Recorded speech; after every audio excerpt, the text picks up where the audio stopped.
Well, it was great to see Jamal kind of find his rhythm, coming off of a game against Dallas where I think he was really frustrated with his offense, not making shots the way he knows he's capable of making shots, and then I started him in that fourth quarter, and I was planning on taking him out to bring him back. But he started once Jamal sees the ball go in. He doesn't take many for him to catch fire, and he ran the whole fourth quarter. Obviously, 21 points, 8 assists, only 2 turnovers, 5 rebounds, a complete basketball game. And obviously, the last play, down 2, get the ball to our best player. They do a pretty good job defending, and now it turns into, in my opinion, one of the best 2-man combos in the NBA. Nicole and Jamal playing the game, and obviously Jamal with a game winner. It was an understatement to say a much-needed win after losing 3 in a row.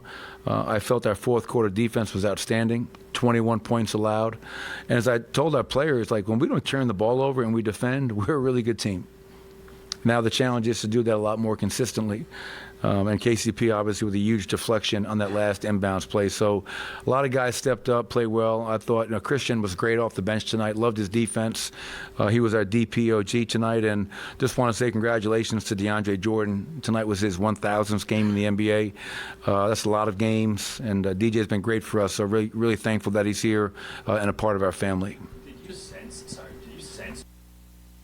and if you did, what are you telling him in those moments? I didn't sense him pressing as much tonight. I felt in the Dallas game like I said, Jamal, I could see the word frustrated on your forehead. Like he was just fighting it. He was fighting it. And you can't fight the game. You got to play the game and let it come to you.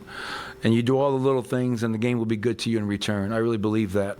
So I didn't think he was pressing tonight. I think he wants to make shots and he wants to help this team win. But I thought he played like, again, 8 assists, 5 rebounds. It's not just about Jamal Murray scoring. He's more than that. And, Damian Lillard's a special player. The shots he was making late is felt like a playoff game for a little bit there, going back and forth, big shot after big shot. And, we were lucky enough to come out of here with the division win, which is important for us. Just knowing what Jamal has gone through to get to this point and seeing him hit that shot, does it mean more to you guys to just knowing the path that he has taken? Oh, no doubt. Jamal and I have been together for 7 years. And been through a lot in those 7 years. And, to see him hit a game winner, on a big stage is rewarding. It's rewarding for first and foremost for Jamal Murray for the journey he's been on, recovering from an ACL injury, missing the playoffs, missing all of last year, and coming back into this season. And to do it after a game where he probably felt he didn't help us win a home game against Dallas makes it even that much more satisfying. I love Jamal. And he owned it right after that Dallas game. He sent me a text basically saying, man, I have to be better. I can't let my frustrations get the best of me. And I think we saw that tonight. So proud of him, happy for him, tough journey.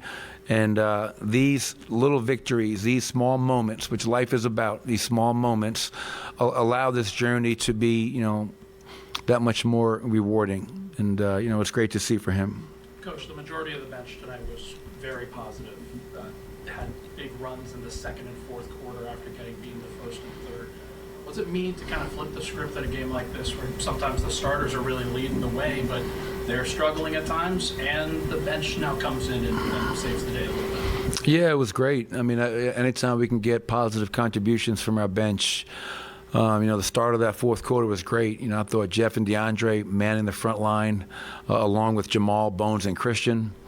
They went on 11-2 run. I think they called a timeout as a 13-4 lead for us in that fourth quarter. And so now, for me at least, I don't feel the need to go back. I got to get Nicola back right away. Those guys can get the rest that they need and deserve. And that's what you want from your bench. Just worst case scenario, hold water. Best case scenario, go on a hell of a run and play well. So give credit to Bones, Christian, Jeff, DeAndre for doing that. And like I said, Christian in the fourth quarter was just really fun to see him out there doing the things he was doing. And even Bones, you have a rookie and a second-year player out there making big plays with 2 veteran bigs and a guy named Jamal Murray. What was the key to the fourth quarter defense, just to really get into it? Yeah, I think it starts with their offense. You know, I mean, that probably doesn't make any sense to most people. But as I mentioned earlier, Demps, we only had 2 turnovers. I mean, so it wasn't just a jailbreak every time. You know, it wasn't just the Blazers having a 3-on-1 break or a 4-on-2 break. Like, we were able to set our defense. I think that's first and foremost. And then in your fourth quarter is when you want your defense to be at its strongest, and tonight it was. I think guys were communicating, executing the game plan. You know, Anthony Simon's last game beat us single-handedly, and you know, tonight we did a great job of guarding him. And you know, at some point Dame's going to go off, and he did. You know, but we were able to withstand that. And you know, we weren't perfect, but again, division win on the road, having lost 3 in a row, we definitely needed this one. Coach, when there's highs like this, what makes it so enjoyable is knowing where you came from, the lows. Can you maybe reflect on some of the lows that you and Jamal had during his journey to get here? Does anything stand out? Yeah, I mean, for me, you know, and people in Denver have heard this before, but what resonates most with me when I go back to, you know, when Jamal suffered that injury in Golden State, was the next day on the bus, and we were taking the bus to the airport. We had spent the night, and we were sitting on the bus together, and he asked me, he goes, "Are you guys going to trade me?" You know, that's where his mind was. He's like, maybe I'm damaged goods. You know, maybe they don't want me anymore. And obviously I quickly shot that down and said, "Jamal, we love you. I love you. You're not being traded. You're going to come back a better player. There's zero doubt in my mind. And you have to believe that." And, you know, the hardest part of doing an ACL is not the injury, it's the rehab. You know, it's that journey, and there's some dark days. And Jamal is lucky because he has a wonderful mother and father and younger brother who support him and love him. And I think he knows that everybody within our organization feels the same. You know, we've never rushed him back. We've never put any pressure on him. He's had our full support throughout the whole process. And into tonight, into tomorrow, into moving forward.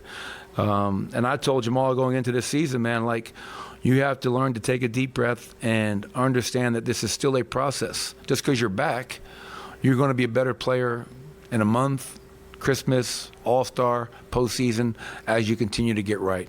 And tonight is a nice step in that direction. Has he been good understanding that throughout this? Overall, yes, but there's moments. I mean, he's used to playing at a high level, and when he's not able to, or he doesn't, he's very hard on himself.